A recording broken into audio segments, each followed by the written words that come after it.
The Silver Theater. Starring Herbert Marshall and Maureen O'Sullivan in Dear Victims, directed by Conrad Nagel. Good afternoon, ladies and gentlemen. This is Conrad Nagel, welcoming you to the 22nd of the new series of Silver Theater dramatic productions.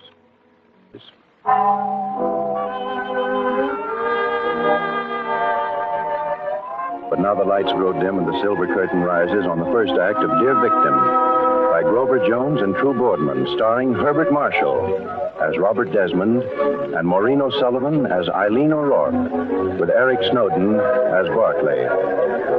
Derby Day at Epsom Downs, gala event of the British sporting year, when gentleman and gypsy, banker and bookmaker, royalty and roustabout are one and all slaves for the day to the whim of fortune. And as our curtain rises, the moment of moments is at hand, when into the straightaway and driving to the finish come the horses that carry the hopes and fears of all who watch them and millions more besides. As they near the finish, Heather Queen, 100-to-1 shot, is out in front, with Golden Lad, the favorite, coming up. For a moment, there's stride for stride, and then the finish. It's Golden Lad by half a length. The crowd goes mad, while in a box, on the upper tier of the grandstand... A fine race, Mr. McIntyre. As fine a race as I ever have seen, Mr. McIntyre. But your wager was on Heather Queen, Mr. Desmond. Yes, £2,000. But your husband's horse won, and finely, too. Very finely. Congratulations, Mrs. McIntyre. Name of heaven, man, are you flesh or are you iron? You lose a fortune because your horse loses by a head, and your only words are congratulations for someone else. Well, I'm glad for you. And now, about our private bet. Barclay. Where's that man of mine? Barclay. Yes, Mr. Desmond, sir. My American estate, Barclay. I made a wee wager with Mr. McIntyre here that if his horse beat mine in the race just now, I'd sell it to him at half its worth. And The American estate, sir, you're selling that? I am. What about the size, Barclay? About around 8,000 acres, is it not? More nearly 10,000, sir. Some of the finest terrain in all of southern New Mexico, overlooking the river Rio Grande. Aye, it all sounds perfect, lad, but I feel some guilt about the price. It's not enough. It's the price I named, sir. Foolishly or wisely. And there's naught could induce me to take a farthing more. Anyway, enough from a fellow Scotsman. You're a broad lad, Robert Desmond. Then we'll meet in the morning to close the deal, Aye, sir. And you know, it's only proper that you should have an estate on the other side. For as I recall it now, there was a McIntyre who practically molded American history. It is the price I have named, Herr von Müller, foolishly or wisely, and I will not accept a pfennig more.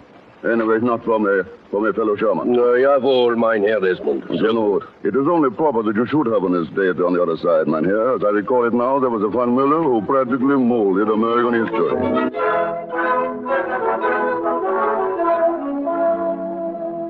Eh bien, Monsieur Bouchard, eh bien. But this is the price I have named, and I do not accept a centime more. Anyway, not from a fellow Frenchman. Bien, Monsieur Desmond, it is agreed. And you know, Bouchard, it is only proper that you should have an estate there on the other side. For as I recall it now, there was a Bouchard who practically molded American history.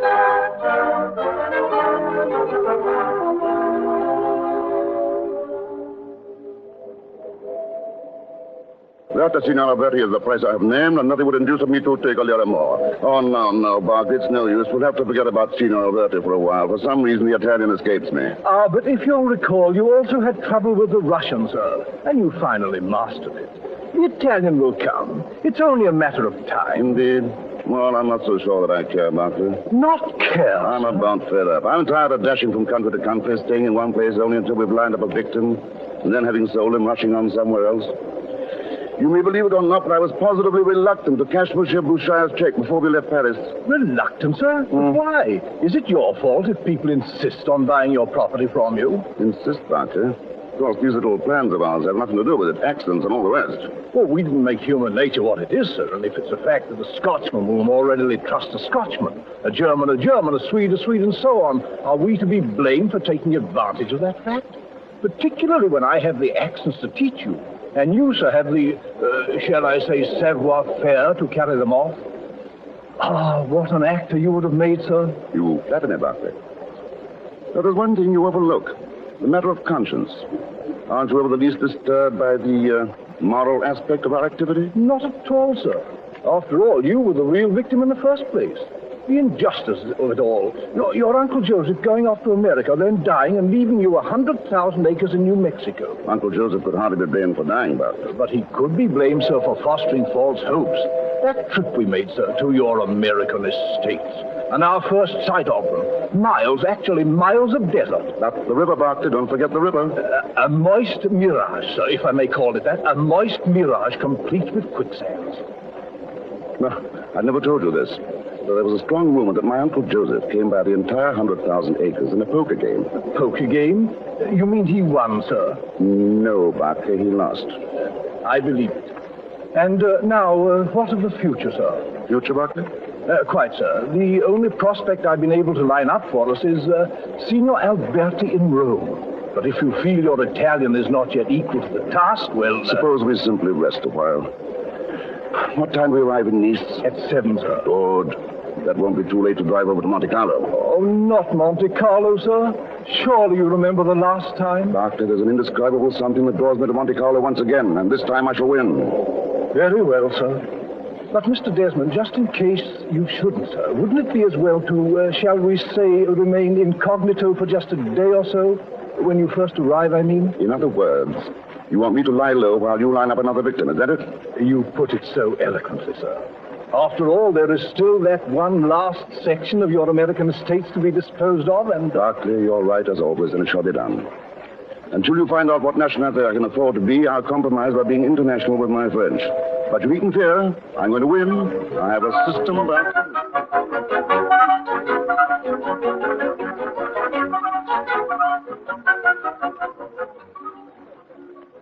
Faites vos jeux, mesdames, messieurs. Faites vos jeux, make your bets. Pardon me, sir, but could I trouble you to put this on my number? Comment? Que voulez-vous? My number, 27. I can't reach it. Would you be so The kind? monsieur speaks no English, mademoiselle. Here, if you please, I shall place it for you. Bien. Rien va plus? 3. Oui, the mademoiselle is correct. 3 et noir. Oh, them's the last 3 chips, Mr. Banker, and me that swore I'd break the bank at Monte Carlo. What are the chances of your doing something about it this time? I can try, mademoiselle. Faites vos jeux. Pardon me, monsieur. Would you... Oh, I forgot. You don't speak. Mais oui, mademoiselle. 27 comme ça, hein? Oh, merci. I didn't think that you understood.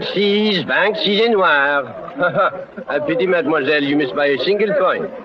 You wish more chips, perhaps? No, merci. I don't think I'll play anymore. But thank you just the same. Thank you. Coupé. Monsieur. Gardez mes chatons. Oh, bon, monsieur. Et maintenant, faites vos jeux, mesdames, messieurs. Mademoiselle. Mademoiselle. Yes? Who is it? Oh, you. Oui, mademoiselle. Oh, monsieur, I hope that because I asked you to place my bets for me in there, you don't think that... Oh, but you don't speak any English, do you? I do not. But perhaps I do speak a bit of Irish. Well, glory be. Will you tell me what was the idea of a fellow Irishman playing the stinks on me in there and me trying to keep them foreigners from winning all me money? Sure, you mustn't be quitting when you're losing. Come back and play until you win. Well, to be truthful, sure I have no money left. I'll lend you some. You can pay me back from what you win. And do I look to you like a girl who'd borrow money from a total stranger? But I'm not a stranger. We're fellow countrymen. Probably the only 2 Irishmen in all of Monte Carlo at just this moment. Do you think so now? And as for knowing each other, that's quickly remedied. I'm Robert Desmond. Oh, are you indeed? Well? Well, the truth to tell, I was just slightly curious who you might be. Oh, were you now? Well, truth to tell, I might be almost anyone. But if you're really curious about it, my name is O'Rourke. O'Rourke. A fairish name is O'Rourke. Oh, is it indeed? And perhaps you find Eileen is only fairish, too? Eileen. Sure, and it would be a name like that. Eileen, Maureen, Kathleen. A name as Irish as the Isle herself. Faith, no other name would suit you. I think I'd best be going now, Mr. Desmond. Good night. Wait. I must see you again. Have dinner with you. Lunch tomorrow. Dinner? Lunch? Which would you be meaning? Well, why not both? You overlook one thing, Mr. Desmond. There happens to be a Mr. Thomas O'Rourke who happens to be my father, and who happens to be in Monte Carlo, Your too. father? Well, bring him along. Both of you be my guests. All right, perhaps we will. Mind you now, I said perhaps. Then on the other hand, perhaps we won't. Good night, Mr. Desmond. Good night. Good night, Eileen.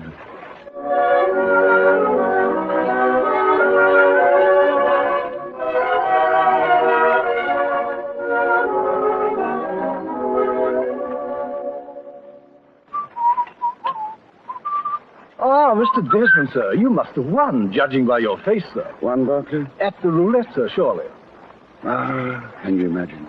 Sure, and I clean forgot it I had. Sure, and you clean forgot. And may I ask, sir, when the green mantle descended? Just 10 minutes ago, Barclay. I told you we should come to Monte Carlo. Indeed, sir. She's beautiful, Barclay. She's perfect. You should see her eyes, blue and laughing. Her hair, with just the faintest shade of red in it. If I may make so bold, sir, who is she? Her name's Eileen, Barclay. Eileen O'Rourke. O'Rourke? And her father, sir, he wouldn't be Thomas O'Rourke? Why, yes, as a matter of fact, he is. Ah, then you were right, sir. Monte Carlo has brought us luck. To think that you should have started it off so well. Started it off? What are you talking about? The girl's father, Thomas O'Rourke. I had him all picked out, sir. He's our next, our final victim.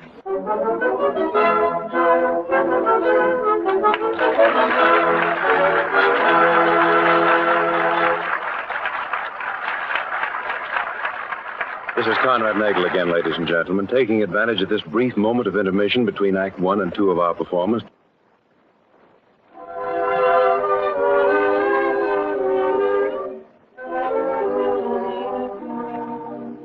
Once again, the lights are being dimmed and the silver curtain rises on the concluding act of Dear Victim, starring Herbert Marshall as Robert Desmond and Maureen O'Sullivan as Eileen O'Rourke.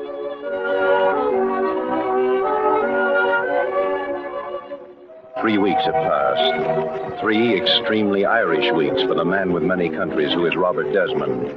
Yet somehow, to the despair of Barclay, the final coup, the sale of the last of the American estates, has not taken place. And it looks as though it never will. For, as our curtain rises... Daddy and I both wanted to say goodbye to you, Robert. It's been a privilege in all you, Desmond. First to tell you, the first Irishman that ever went to America and came back again, I gave tuppence for. I'm honored, Mr. O'Rourke. You've probably guessed by now, Robert, that Daddy isn't very fond of America. Well, aren't you overfond enough of the two of us? Since she was 4, she's been talking of going to New York and California and all such blather. Sure, you haven't helped it any with the talk of those estates of yours. I'm sure they couldn't compare to your Tonelli Castle, Mr. O'Rourke. You can be sure they don't. We may not have 10,000 acres, but we've traditions, 800 years of them, and a castle that Brian Brew himself Now, would... Daddy, sure, Robert's not interested in all that. And besides, you started to say goodnight. Huh? Oh, I did that. Well, good night then. Eileen, you're coming along upstairs. I'll be just a minute. Oh, please, Daddy. Well, see, it is no more. I believe it, What don't you believe? that I'm actually talking to you alone. You realize I haven't since that first night. When I was so unlucky at roulette, and you were playing your system. What happened to that system, by the way? I think the less said about that, the better. You've had bad luck ever since you've been here. Bad luck. The only real piece of luck I've ever had was when a blue-eyed Irish girl happened to have the place next to me at that roulette table. Oh, Robert. Eileen. I must go. Truly, Daddy will be... And when shall I see you again? Oh, sure, who knows? We sail tomorrow, and Donnelly Castle is pretty far from the Desmond Estate in New Mexico. You're right. It's much too far. What can we do about it, Eileen? I'm not sure how would I be knowing. But, of course, when my father and I sail on that boat from Marseille tomorrow, if I'm saying, if a certain Irish-American should happen to be on board, and if he should happen all of a sudden to get extremely interested in old Irish castles, well, all I can say is that Thomas O'Rourke is a very hospitable man. Good night, Mr. Desmond. Eileen.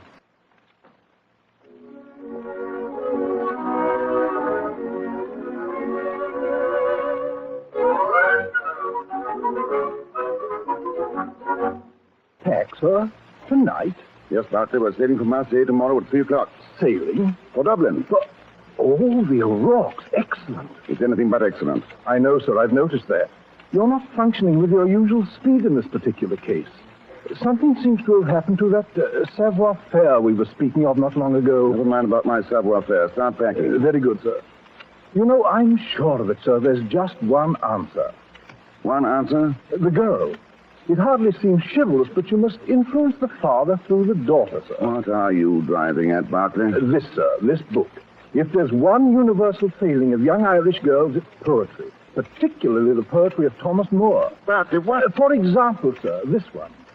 The time I've lost in wooing, in watching and pursuing, the light that lies in woman's eyes has been my heart's undoing. The wisdom of... That's enough of that. You'll start packing, Barclay. Yes, sir, I'm sorry, sir. You should be. Very good, sir. Very good. Barclay. Yes, sir. Let me see that book, will you?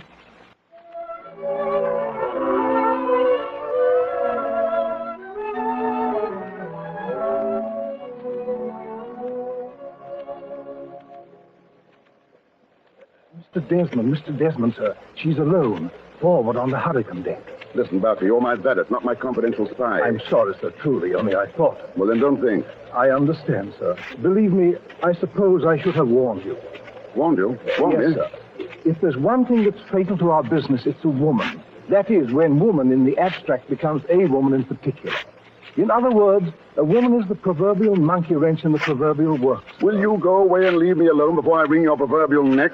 But of course, sir. Wait a minute. Where did you say Miss Eileen was? Did I say so? Yes, you said. Where is she? Well, I'm afraid she's on the hurricane deck forward, sir. I'm afraid.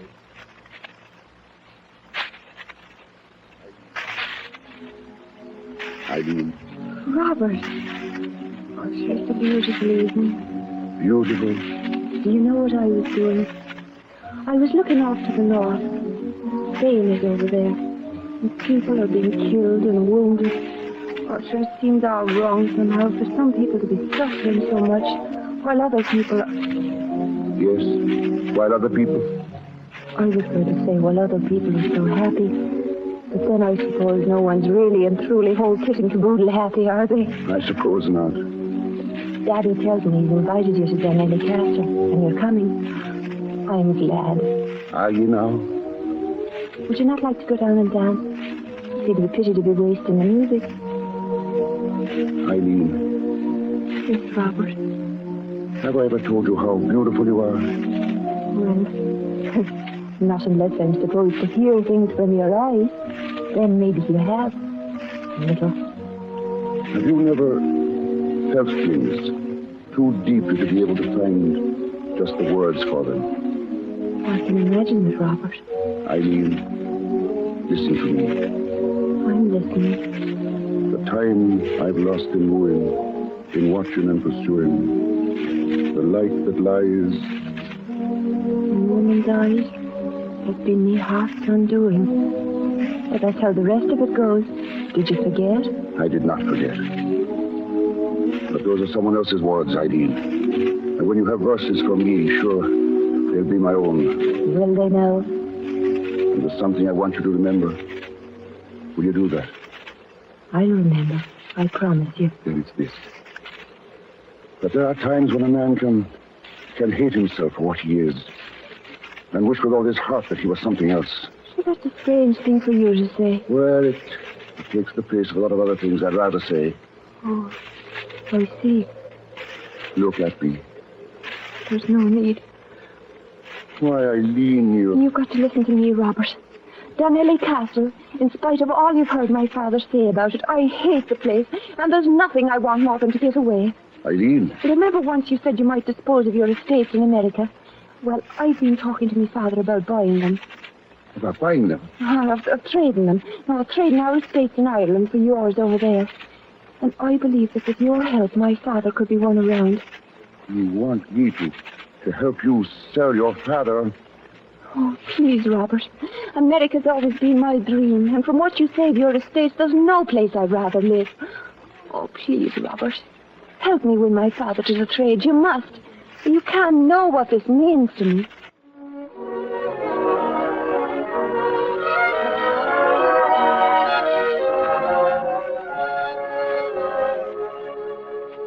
Well, Desmond, you've seen Dunelly Castle for yourself, and if you have a heart, you've come to feel much of the tradition that clings to her very walls. I have indeed, sir. But since Eileen has her foolish heart set on this American estate of yours, we'll make the trade.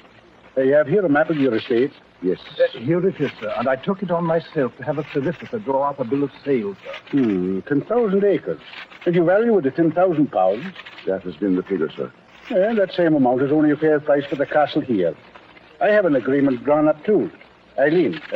Eileen! Oh, where is that girl? If you'll but wait, I'll fetch it. It's working splendidly, sir. You know, of course, what he's doing. What? He's trying to bilk you, sir. This castle isn't worth a farthing over 4,000, and he knows it. And he thinks he's getting property worth 10 by the exchange. Indeed. You're not very enthusiastic, sir, considering what this means. Despite your losses at Monte Carlo, we still have some 6,000. Then with the 4 or 5 that Dunelly Castle will bring... Doctor, will you kindly stop making a noise like an adding machine? Here it is. All ordered in shipshape. Oh, Robert, Daddy tells me you've agreed to make the trade. We have that. We've been... It is all done but the signing. And no Rourke. Signing away Dunelly. Oh, well, give me the pen, we'll get it over. Daddy, sure, you mustn't feel like this now, please. Well, what matter how I feel? It matters a great deal, Mr. O'Rourke. What's that? Mr. Desmond, Quiet sir. about that. I made up my mind. Mr. O'Rourke, there's something I want you to understand, you and Eileen. Yes, Robert, what? Come in. Well, what is it? The telegram just come for you, sir. They said it was most urgent. A telegram. Well, give it to me. Yes, sir. Oh, good heavens. Daddy, what does it say? Are you... Yes, I'm all right. All right, Eileen. It's just that our agreement, Mr. Desmond, I shan't be able to go through with it now. This makes it impossible. I'm sorry, believe me.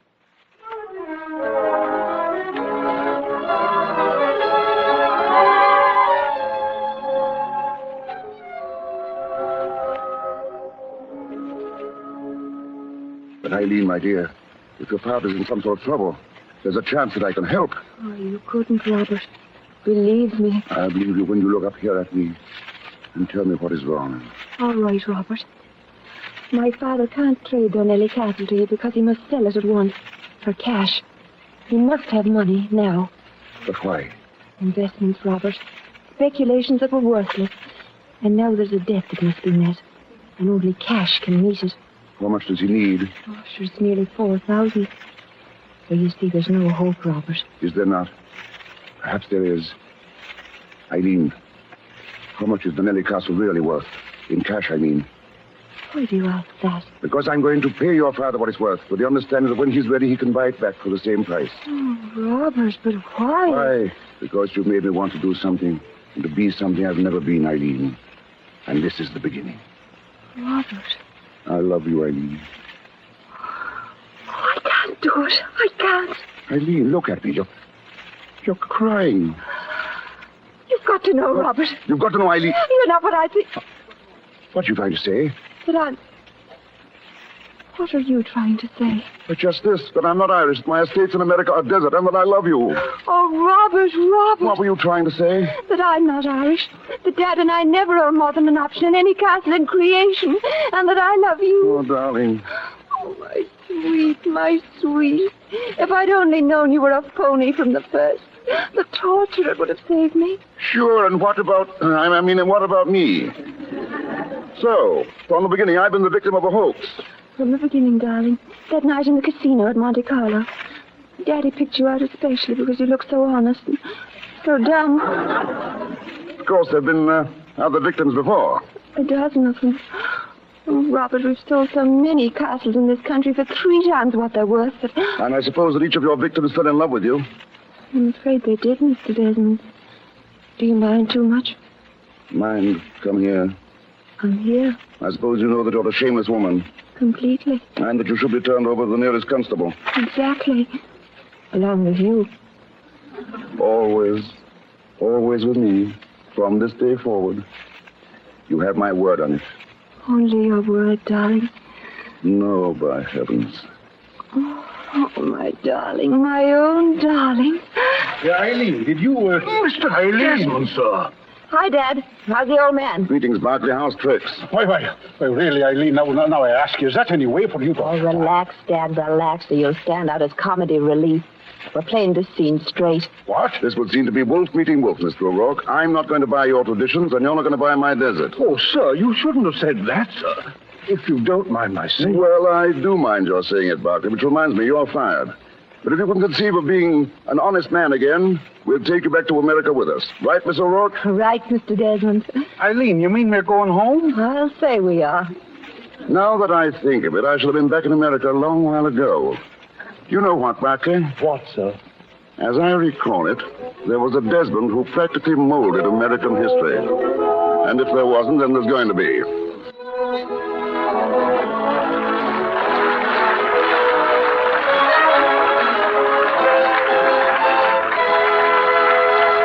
This is Conrad Nagel, ladies and gentlemen. The name of the play you've just heard is Dear Victim.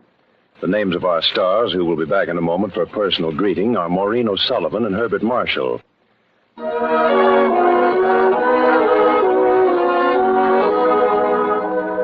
Conrad Nagel, ladies and gentlemen. I'd like to have you meet today's stars in person.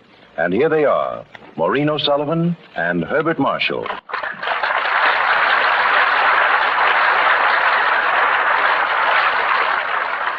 Well, I think you both know, without my saying so, that we of the Silver Theater have enjoyed working with both of you immensely. Thank you, Conrad. But I must give Maureen O'Sullivan due credit, for without her stellar acting and assistance on my Irish dialect, I should have been at quite a loss. Sure, I'm thinking that both of you have been kissing the Blarney Stone. No, seriously, there's been lots of fun, and I hope you'll ask me back again sometime. We certainly shall, and now if... I know our time's getting short, Conrad, but our Mr. Marshall has an announcement that he tells me he must make. Oh, all right, Bar. Well, come on, get on with it. Very well. Ladies and gentlemen, any dialects presented by me on this program are not to be confused with any dialects living or dead, and any such similarity is purely accidental. Good night, everybody. Good night. Good night, Maureen O'Sullivan. Good night, Bart Marshall. Next week, Silver Theater will send another original story by Grover Jones and True Boardman, with more original music composed and conducted by Felix Mills. Silver Theater originates at Columbia Square in Hollywood. This is the Columbia Broadcasting System.